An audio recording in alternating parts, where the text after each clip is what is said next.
খাদিজাতুল কুবরা জীবনে এক ওয়াক্ত নামাজ পড়েনি, একটা রোজা রাখেনি, একবার যাকাতও দেয়নি, জীবনে একটা হজও করেনি।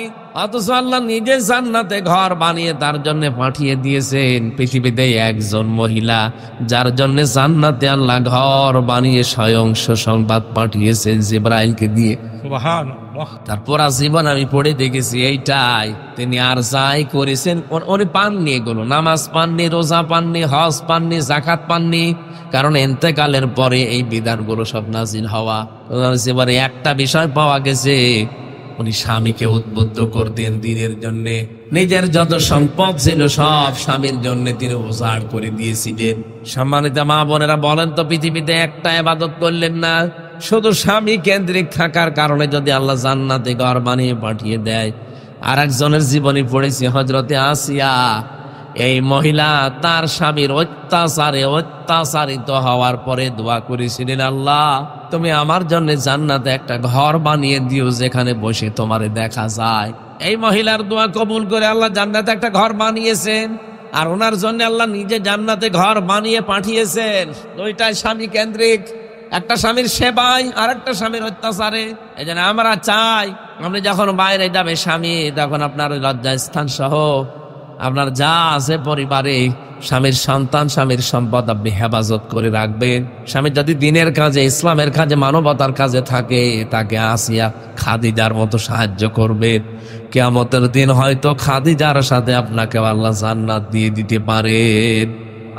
স্ত্রী এটা পরীক্ষার জিনিস, বিশাল পরীক্ষাটা আমাদের জীবনে। এই পরীক্ষায় উত্তীর্ণ হওয়ার জন্য মুহাম্মদুর রাসূলুল্লাহর পথ অনুসরণ করা লাগবে। নবীজি পর্যন্ত স্ত্রীর সাথে প্রায় 29 দিন কথা বন্ধ করে দিয়েছিলেন। ওরা বাঁকা হাড়ের তৈরি, তো ছাতা সোজা করতে গেলে ভেঙে যায়। এই জন্য যে যেভাবে চলতে চায় ওইভাবে ওদেরকে কাজ আদায় করে নেওয়া লাগবে। অন্তত যদি মনে হয় যে কিয়ামতের আমার দরকার নেই, তাহলে মাঝে মাঝে নামাজের পরে দোয়া করবেন, আল্লাহ দুনিয়ায় তো কপালে দিয়েছো, অন্তত ভালো হয়ে ব্যবহার করার তৌফিক দিও। এই মরণের পরে যেন জঞ্জাল আমার কপালে আর না আসে। কি এরকম বহু স্বামী আমরা আছি, এক কথা বলছে না কেন, দুনিয়ায় তো দিয়েছে এ যতদিন আছে অন্তত সময়টা কেটে যাক, মরণের পরে এই জঞ্জাল যেন আল্লাহ তুমি আমার কপালে আর দিও না। এরকম দোয়া অনেক স্বামী করে না। এইরকম দোয়া যদি কোনো স্বামী কোনো স্ত্রীর বিরুদ্ধে করে থাকে, ওই স্ত্রী কপাল পোড়া।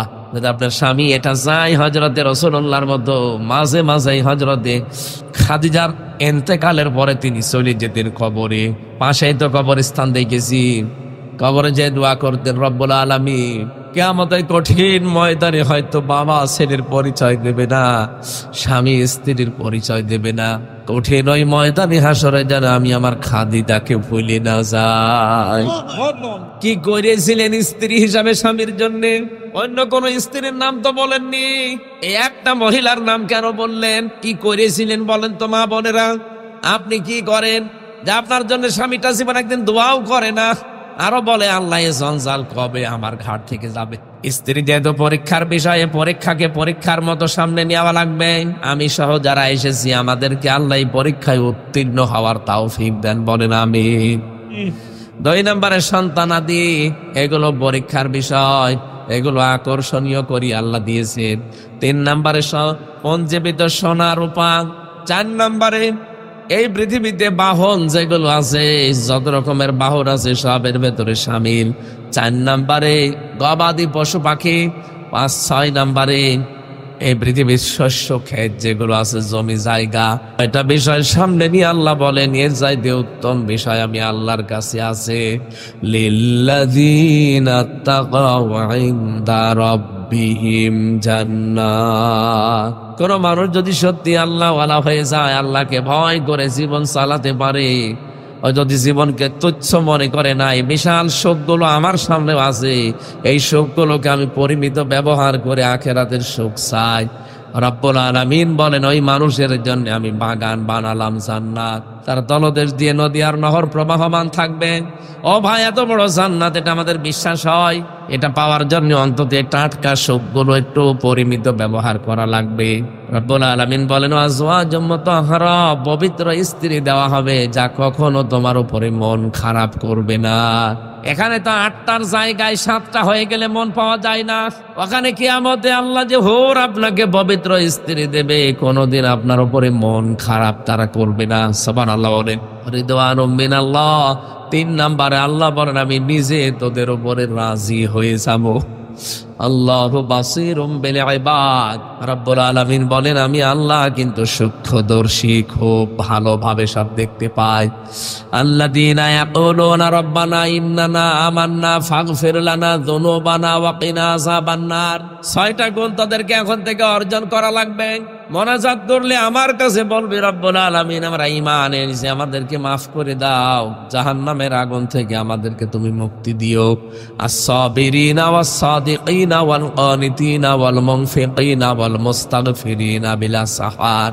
সত্যবাদী হবে, সবর করবে, এই পৃথিবীতে আল্লাহ রাসূলের অনুগত থাকবে। যতটুকু সাধ্য আছে সাধ্য মতো যতটুকু পারেন খরচ করে যাবেন। ওই সন্তানাদি করবে, মরে গেলে ওই আশায় ফেলে রাখার দরকার নেই। যতটুকু সমর্থ আছে করে যান। রব্বুল আলামিন শেষ বলেন আল মুস্তাগফিরিনা বিলা সাহার। ও শেষ রাতে আমি আল্লাহর কাছে ধর্ণা দেবে। এই জন্য পাক থাকেন না পাক থাকেন, যেখানেই থাকেন, বসে থাকেন, শুয়ে থাকেন, আস্তাগফিরুল্লাহ এই শব্দটা মুখে রাখবেন। যতক্ষণ আপনি ইস্তেগফারের সাথে থাকবেন ততক্ষণ আল্লাহ আপনার প্রতি কোনো আযাব দেবে না। এই জন্য অরতক সময় নষ্ট না করে যখনই যার সময় পান এই শব্দটা মুখে উচ্চারণে রাখবে। এ বিশাল আয়োজনে যারা আঞ্জাম দিয়েছে সুন্দর করে, যে প্রবাসী কি নাম যেন ওনার, আলমগীর মুন্সি, নাহিদ মুন্সি, এই ভাইয়েরা এই সুন্দর আয়োজনে যারা আঞ্জাম দিল, আল্লাহ যেন তাদের এই টাকাগুলো ইসলামের প্রসারে কবুল করেন। বলেন আমিন, আল্লাহুম্মা আমিন।